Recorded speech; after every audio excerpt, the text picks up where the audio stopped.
leneen nag li Maître El Hadji Diouf wax ci Babacar Touré wax dëgg yàlla man amul ma solo man li ma amal solo mooy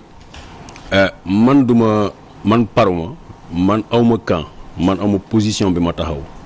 man journaliste d'investigation ça veut dire enquêteur la c'est comme tey boo porter plainte da ngay dem ci enquêteur day jóg mu enquête ba pare da ngay jébbal procureur man awma procureur sama procureur mooy askanu Sénégal loolu moom d'abord su ma tegee loolu ba pare moo rappelé ni sorti Maître El Hadji Diouf du lu ma bett parce que lu ñu doon xaar la bu ngeen ko xoolee 48 heures wala 48 heures moom balaa ma wax defoon naa vidéo expliquer Sénégalais yi ne leen coow lii ñu nekk coow lii nga xam ne mooy agité loo Maître El Hadji Diouf parce que Maître El Hadji Diouf amatul benn programme amatul dossier kenn mënutul bëggatul liggéey ak moom parce que moom sa vie problème mu Adji Sarr Ousmane Sonko moom lay yenn moom lay féetewee donc nañ ko bàyyi lool parce qu'il n'a pas d'autre chose à faire ñun am nañu yeneen ak yeneen yu ñuy def léegi nag waxoon naa ko Sénégalais damay koy profité waat ci antenne bi bamtuwaat ko moom rek moo desee coow li parce que li Sénégalais yi di fàtte 400 avocats lañ am barreau bu Dakar 400. barreau bu Sénégal du moins parce qu'il y a pas de barreau de Dakar. barreau du Sénégal la 400 avocats lañ am ñaari avocats. Dior Diagne et compagnie def nañu consulter nañu avocat yu bari pour jox leen dossier bu caaxaan bi ñëpp bañ nañu ñaar ñoo ci nangu mooy Abdou Dialy Kane ak El Hadji Diouf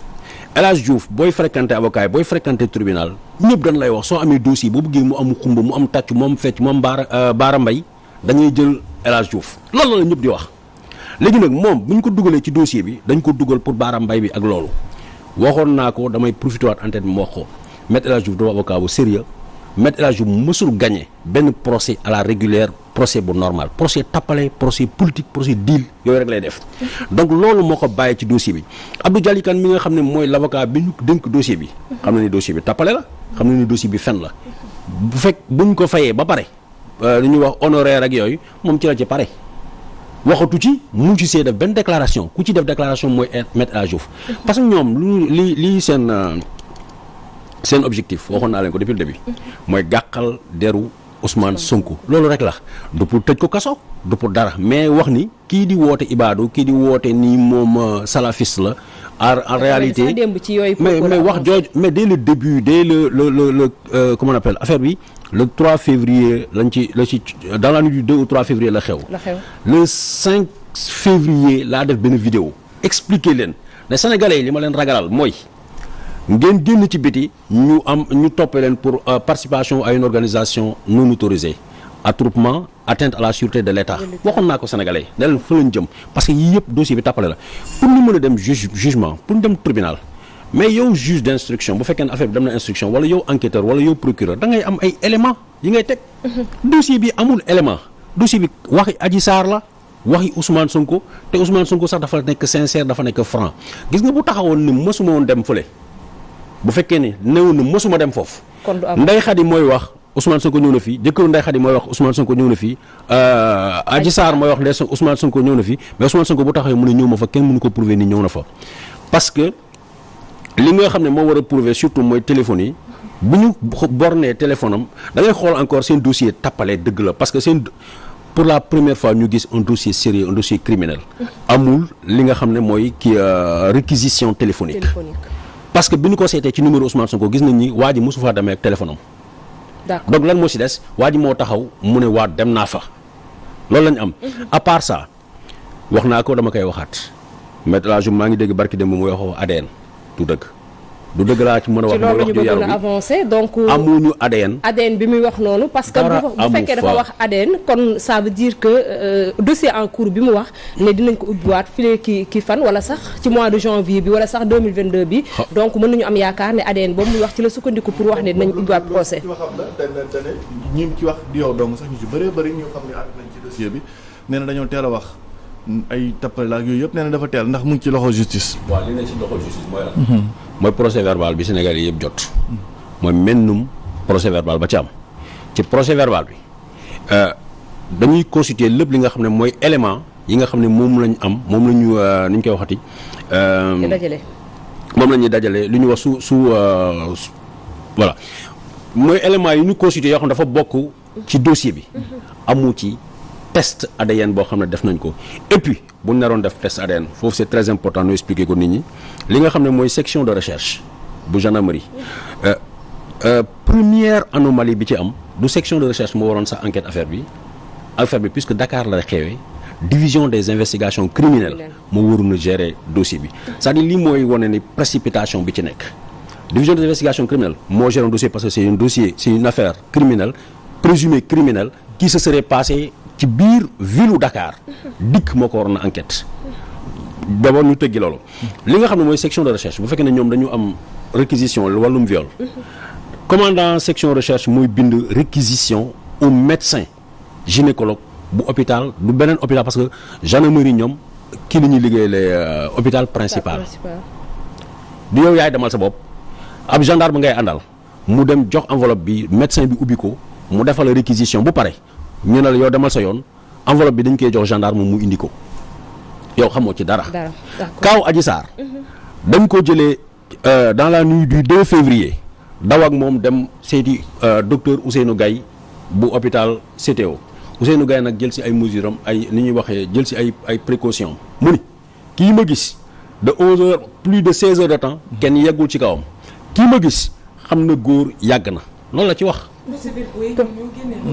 procès verbal bi moo génne loolu rapport médical bi loolu la génn kii tëddee nañ ko yàgg na ngeen baal ma ci kàddu gi kii depuis 16 heures kenn tëddeewu ko alors que ci guddi gi muy yegg si ça fait moins de 16 heures parce que yëf yi ay booru 22 heures la yaa ngi ma dégg donc ñoom ñu ne def nañu prélèvement ñu denc ko amuñu droit parce que prélèvement d'abord il faut que le commandant moom mooy requérir pour ñu def ko il faut en tout cas un officier de police judiciaire mooy requérir médecin pour mu def ko buñ ci paree ci loolu résultat yi ñu jox leen ñoom dem nañu ci guddi gi ñu ne indi nañ seen kii commandant bi ne leen jëluma lii ok le lendemain encore ñu delluwaat encore chez le même médecin alors que la norme moo doon ñu dem fële parce que li tax ñu dem ci médecin bi malgré les précautions malgré médecin bi li nga xam ne dafa daw ay responsabilités am dañu waxante woon ak moom ba nu pare te leneen encore lu important li ngeen kii moo tax ma ne leen tout le temps ma ne leen c'est un complot de bras cassés ay cuune ñoo ko tëgg parce que Adji Sarr ci guddi gi bi ñu ko doon jël ils étaient 3 hommes dans le véhicule parmi eux il y avait un médecin d'ailleurs paasu médecin bi moo leen permettre ñu mën a violer couvre-feu parce que bu fekkee ne yaa ngi fàttaliku jamonoy couvre-feu ñun journalistes yi avocats yi médecins yi ak députés yi ñoo am droit circuler maa ngi dégg Boursine mu ngi wax démb ni El Hadj Diouf comment il s'appelle Ousmane Sonko dafa violer couvre-feu violé wul benn couvre-feu am na droit circuler comme man ni ma daan circuler comme juge yi nu ñu doon circuler comme officier policier ou nu ñu doon circuler. d'accord Babacar Touré journaliste d'investigation la Thioro c'est vrai il faut nga génn ci terrain bi am yu bari yoo xam ne da nga koy xam mais am na yoo xamante ne ce sont des questions tellement profondes mën ngay dem ba amee ko ou bien y a des sources yoo xamante ne c'est tellement proche ou bien venant de l'autre camp yoo xamante ne ñoom ñoo lay wax yenn information yi. waaw xam nga dama koy wax tout le temps les journalistes ñun dañu constitution bi daf ñu reconnaître les mêmes droits que les officiers de police judiciaire à la seule différence que ñun mënuñu jàpp kenn def ko garde à vue ñun loolu rek lañ mënul am mais lépp luy technique yu enquêteurs yi di dem di def enquête technique yooyu moo war a nekk les techniques du journaliste ça veut dire constatation audition c'est la base de tout léegi nag li nga xam ne mooy complot Adji Sarr bi balaa ñoo ci yegg ay fan balaa ñoo ci yegg tout le monde savait que quelque chose se préparait dans ce pays qu'un complot évident avant tout le monde savait qu'un complot évident se préparait booba en 2019 conseil spécial la woon Pierre Goudiaby Atepa dama ko wax ne leen il y a un complot qui se prépare je n'avais pas tous les tenants et les aboutissants wax leen ni mais côté mœurs lañ leen di feeñee bu ngeen ci xoolee balaa ñuy wax Ousmane Sonko defe naa Pierre Goudiaby moo si jiitu ak waxu Abi Ndour ok ki nga xam ne mooy Ousmane Sonko il a été averti depuis très longtemps parce que bu muy fréquenter dafa doon fréquenter benn salon bu nekk Mermoz mu jógee ci salon Mermoz bi pour mu ñëw fii frère am bu tudd Mohamed bu nekk Paris dañ ko informer ne ko Ousmane Sonko na bàyyi salon bi muy fréquenter parce que gars yi am nañu deal bu ñu tëgg ba pare te j'ai dit aux gens jour bu may génnee wax leen ñan ñooy ñi nga xam ne ñoo njëkk a tëgg complot bi nit ñi dañuy tiit ay jeunes Casamance lañu ñoo xam ne ñu ngi ci APR dem demander ay quelques kilifa pour ñu jox leen xaalis pour ñoom ñu exécuter Ousmane Sonko lu ñu ma paaka xamu nu ñu koy waxatee sa mbokk voilà sa paaka bi lay rey sa mbokk moo koy daas c'était ça mais Sonko moom il s'est entêté parce que li tax mu ko ne di fréquenter foofu d'abord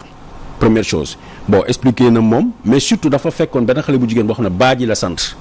bu nekkoon ci salon Ndeye Khady donc le fait que mu fekk foofu il s'est senti à l'aise et il a cru qu'il a trouvé un parent moo tax mu continuer di fréquenter salon mais boobu. pourquoi vous n'avez pas alerté Sonko bu fekkee na xam ngeen ni ñu ngi doon préparer genre Fatou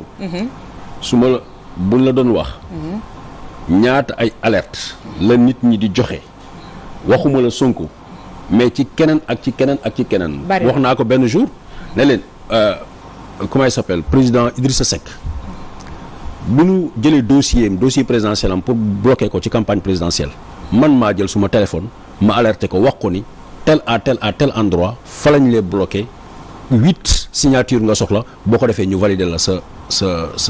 comment on appelle sa candidature